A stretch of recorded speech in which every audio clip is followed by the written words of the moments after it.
इतिहास के सबसे प्रभावशाली लोगों में से एक यीशु नासरी ने सिखाया कि वास्तव में अच्छा जीवन सृष्टिकर्ता के साथ घनिष्ठ संबंध से प्रवाहित होता है। हाँ, यीशु का मानना था कि परमेश्वर का प्रेम प्राप्त करना ही मानवीय अस्तित्व का सबसे बड़ा खजाना है और यीशु ने कहा कि उसी प्रेम के साथ दूसरों से प्रेम करना हमारी धार्मिकता की प्रतिक्रिया है। अब यीशु भी ऐसी संस्कृति में रहता था जहाँ सार्वजनिक रूप से परमेश्वर के प्रति अपनी भक्ति दिखाने से आपकी प्रतिष्ठा बढ़ती थी। इसलिए ये आसान था कि सार्वजनिक प्रशंसा पाने के लिए आप परमेश्वर के साथ अपनी घनिष्ठता को एक प्रदर्शन में बदल दे। बिल्कुल सही। और इसलिए पहाड़ी उपदेश नामक अपनी शिक्षाओं के एक समूह में यीशु अपने अनुयायियों को उस परीक्षा के बारे में चेतावनी देता है। सावधान रहो, तुम मनुष्यों को दिखाने के लिए अपने धर्म के काम न करो, नहीं तो अपने स्वर्गीय पिता से कुछ भी फल न पाओगे। अच्छा, तो ऐसा दिखाना कि आप परमेश्वर के करीब हैं, आपको सामाजिक प्रतिष्ठा या प्रशंसा दिला सकता है। परंतु यीशु कहता है कि वास्तव में तुम्हें केवल इतना ही मिलेगा। यीशु ने इस प्रदर्शन को कपटपूर्ण बताया है, जो यूनानी शब्द हिपोक्रेटिस से आता है, जिसका अर्थ है किसी रंगमंच के अभिनेता द्वारा कोई प्रदर्शन करना। तो मैं कैसे जान सकती हूँ कि मैं कपटी बनती जा रही हूँ? मेरा मतलब है ये एक आसान फंदे जैसे लगता है। हाँ, ये बहुत आसान है और इसलिए यीशु 3 विषय अध्ययन प्रस्तुत करता है। वो अपने समय के ऐसे 3 सबसे सामान्य तरीकों का प्रयोग करता है जिनमें यहूदी लोग परमेश्वर के प्रति अपनी भक्ति को व्यक्त करते थे, जिनमें से पहला उदारता है। इसलिए जब तू दान करे तो अपने आगे तुरही न बजवा, जैसे कपटी सभाओं और गलियों में करते हैं, ताकि लोग उनकी बड़ाई करें।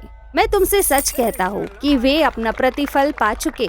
यीशु के समय की संस्कृति में सार्वजनिक रूप से उदारता दिखाना परमेश्वर के उदार प्रेम का उत्सव मनाने का एक तरीका था, लेकिन ये स्वयं को बढ़ावा देने का भी एक तरीका बन सकता था। इसलिए यीशु इसका एक विकल्प प्रस्तुत करता है। जब तू दान करे तो जो तेरा दाहिना हाथ करता है उसे तेरा बायां हाथ न जानने पाए, ताकि तेरा दान गुप्त रहे और तब तेरा पिता जो गुप्त में देखता है तुझे प्रतिफल देगा। अतः आपकी उदारता वास्तव में प्रेम से प्रेरित है। इस बात को सुनिश्चित करने का एक अचूक तरीका ये है कि आप इसे ऐसे करें कि अन्य लोग ना देख सकें। पर क्या यीशु ने ये भी नहीं सिखाया कि तुम्हारा उजियाला और भले कार्य दूसरों के लिए एक उदाहरण के रूप में चमके? हाँ, कहा है। जब आप उदारता के विषय में यीशु की सभी शिक्षाओं पर विचार करते हैं तो हम पाते हैं कि उसने नियमित रूप से अपने अनुयायियों को उदारता से दान देने के लिए कहा, क्योंकि ये परमेश्वर के प्रेम की गहराई को दर्शाता है। लेकिन वो कहता है कि सावधान रहें और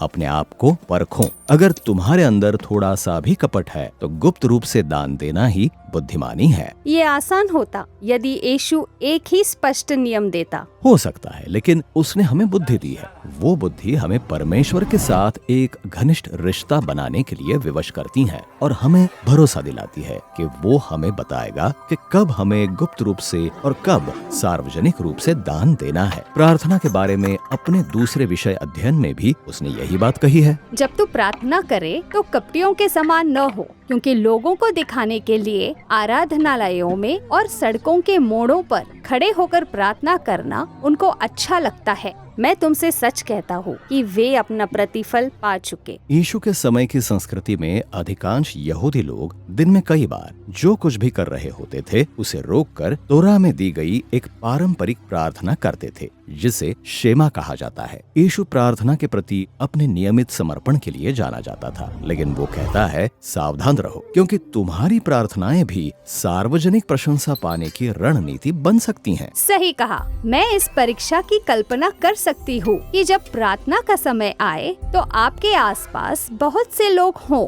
मेरे कहने का अर्थ है कि लोग सोचे कि मैं कितना बड़ा भक्त हूँ। और यदि आप यही चाहते हैं तो मुबारक हो, आपको लोगों की प्रशंसा तो मिल जाएगी, पर उससे अधिक कुछ भी नहीं मिलेगा। अतः यीशु एक अलग सुझाव देता है। परंतु जब तू प्रार्थना करे तो अपने कोठरी में जा और द्वार बंद करके अपने पिता से जो गुप्त में है प्रार्थना कर, तब तेरा पिता जो गुप्त में देखता है तुझे प्रतिफल देगा। प्रार्थना करने का अर्थ है परमेश्वर के साथ समय बिताना, अपने विचारों और चिंताओं को साझा करना तथा ये भरोसा रखना कि वो सुनकर उत्तर देगा। प्रार्थना करने के अपने उद्देश्य को जांचने का सबसे सरल तरीका ये है कि आप तब प्रार्थना करें जब कोई आपको ना देख रहा हो। लेकिन फिर भी ये कोई नियम नहीं है, ये बुद्धिमानी है। यीशु ने अकेले में भी और अपने अनुयायियों के साथ भी प्रार्थना की। ये दोनों ही परमेश्वर के साथ जुड़ने के महत्वपूर्ण तरीके हैं। तीसरा उदाहरण जो यीशु देता है वो उपवास के बारे में है। जब तुम उपवास करो तो कपटियों के समान तुम्हारे मुंह पर उदासी न छाई रहे,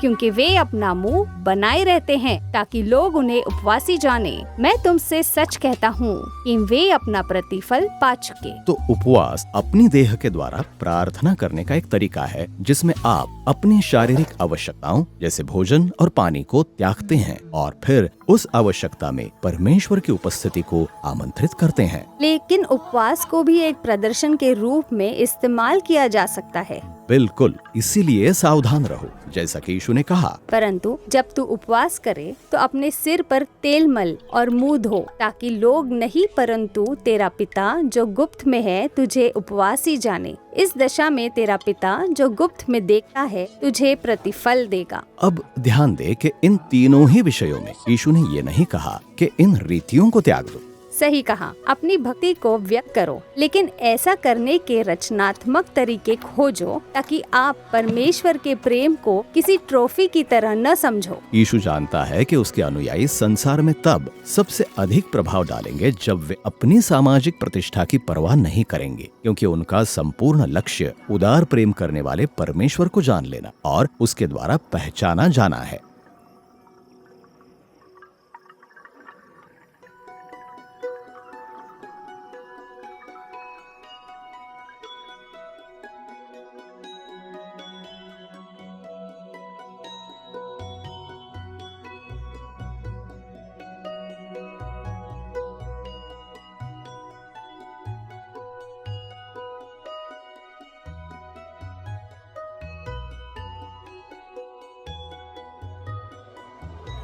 हमने अभी अभी उन लोगों के लिए 3 चेतावनियों पर विचार किया है जो परमेश्वर के साथ संबंध रखने के प्रति समर्पित हैं, और उनमें से एक प्रार्थना के बारे में है। इसके बाद हम पहाड़ी उपदेश के मुख्य केंद्र पर ध्यान देंगे, जहाँ यीशु अपने अनुयायियों को सिखाता है कि प्रार्थना कैसे करनी चाहिए।